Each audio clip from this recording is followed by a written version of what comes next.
महाराज जी, किसी ना किसी कारण से असफल हो रहा हूँ, अतः मेरा मुख्य उद्देश्य परमार्थ की प्राप्ति है। लेकिन छोटे छोटे उद्देश्यों में जो असफलता मिलती है, भक्ति और असफलता के बीच सामंजस्य कैसे स्थापित करूं? मतलब आपका कथन है कि यदि मैं भक्ति कर रहा हूं तो मुझे सफलता संसारिक मिलनी चाहिए, ऐसा? ऐसा नहीं है। मेन उद्देश्य तो सफलता मतलब आत्म सिद्धि है, परमार्थ की प्राप्ति है। लेकिन गृहस्थ जीवन में होते हुए रोटी कपड़ा मकान, अगर उसकी प्राप्ति नहीं हो रही, छोटी छोटी सफलताएं नहीं मिली, तो उसके लिए क्या? आज तक भूखे रहे हो क्या? नंगे रहे हो क्या? आप समझो, मेरे प्रभु जो है इतने करुणामय कि हम आप तो मनुष्य हैं, जो पशु पक्षी हैं, कीट पतंगे हैं, बहुत सी ऐसी योनियां हैं जिसको हम देख भी नहीं पा रहे, प्रभु उनको भी भूखा नहीं रखते। उनका नाम विश्वम्बर है। अब हमारी चाहतों की सफलता है। बात समझो, आपने जैसे सहज में कह दिया, रोटी कपड़ा और मकान, तीनों से आप खाली नहीं हैं। ईमानदारी से बोलो, जिस दिन तुम नंगे घूमे हो और जिस दिन तुम्हें छत के नीचे न रहने को मिला हो और जिस दिन तुम भूखे रहे हो, वायु न मिली हो, जल न मिला हो सकता है अन्न न मिला हो, लेकिन प्राण पोषण के लिए दो आवश्यक है, वायु और जल, है ना?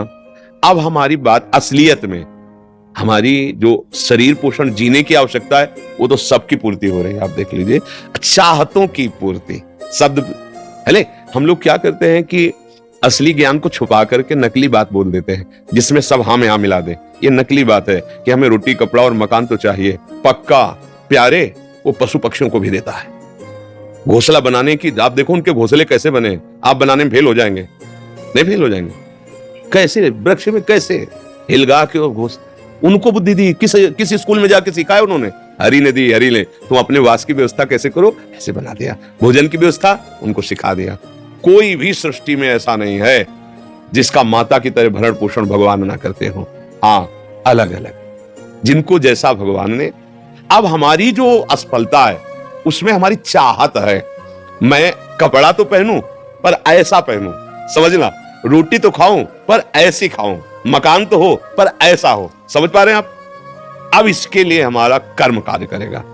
पूर्व का प्रारब्ध यदि हमारा बहुत बुरा है तो आज तुम बहुत अच्छे आदमी हो, अच्छे मार्ग में चल रहे हो, वो आपको बाधा पहुंचाएगा, आपको सहना होगा। समझ रहे ना? वो आपको बाधा पहुंचाएगा। अब जो ये नाम हम आपको बता रहे हैं कि नाम जप कीजिए, धर्म से चलिए, वो युद्ध करेगा उस प्रारब्ध से, आपको वो गिरने नहीं देगा। आएगा, आप जो कार्य कर रहे हो उसमें सम्यक जो फल मिलना चाहिए नहीं मिला, आपको असंतुष्टता होगी, क्योंकि आपने ऐसे पूर्व में कर्म किए हैं। अब वो आपको बाधा पहुंचा रहे हैं, लेकिन आप भजन कर रहे हो ना, तो आपको निरुत्साहित होने नहीं देंगे। चलो, एक कर्म निष्फल हुआ, दूसरा हम 100 बार उसका अनुष्ठान करेंगे। कितनी बार निष्फल होगा? एक दिन तो सफल होगा ही नहीं। निकल जाओगे, निकल जाओगे, सफलता तुम्हारे चरण चूमेगी। प्रारब्ध कोई देवता नहीं है, हमारा किया हुआ पूर्व कर्म है। हम नया कर्म इतना बलवान करें कि उसको रौंद दे। बात समझे? और उसके लिए अब छोटी मोटी बात नहीं काम करेगी, छोटा मोटा कर्म काम नहीं करेगा। डट के हमें धर्म और डट के भजन, विध्वंस करके, अगर विध्वंस ना होते तो फिर मोक्ष कैसे होता?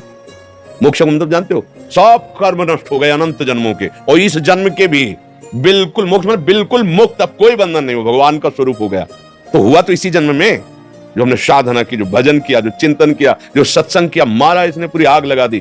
कर्मों को, संचित कर्म विध्वंस हो गए, जमा गोदाम क्रीमाण जो कर रहे हैं, ये चिपकाव फसाव वाले नहीं हुए, क्योंकि सब समर्पित कर दिए भगवान को। प्रारब्ध आया, भजन के बल से उसको भोग रहे हैं, वो मैं परास्त नहीं कर सकता, निकल गए आगे।